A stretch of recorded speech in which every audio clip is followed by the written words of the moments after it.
Hi hello నేను మీ చందన. హైదరాబాద్ లో RK news channel start అయింది. ఎవరికి ఎలాంటి సమస్యలున్నా ఆర్కే న్యూస్ ఛానల్ ముందుండి పోరాడుతుంది. ప్రస్తుతం మనకు RK news channel reporter Rehmat Khan గారు రిపోర్టింగ్ అందిస్తున్నారు. మన ఆర్కే న్యూస్ ఛానల్ ని లైక్ చేసి షేర్ చేసి సబ్స్క్రైబ్ చేయండి. Thank you so much.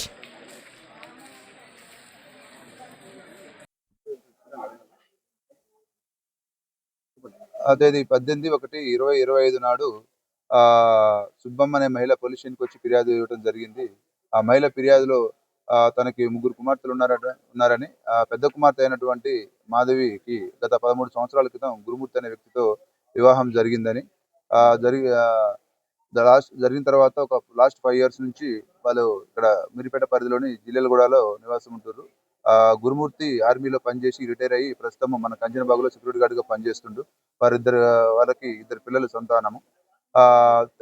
తేదీ 16/1/2025 నాడు కుమార్తెకు మరియు అల్లుడికి చిన్న గొడవ జరిగిందని, ఆ గొడవ జరగడంతో కుమార్తె ఇంటి నుంచి వెళ్ళిపోయిందని చెప్పి ఎవరికి చెప్పకుండా ఫిర్యాదు ఇవ్వడంతో ఆ ఫిర్యాదు మేరకు ఉమెన్ మిస్సింగ్ కేసుగా నమోదు చేయడం జరిగింది. అటు కేసు విచారణలో ఉంది.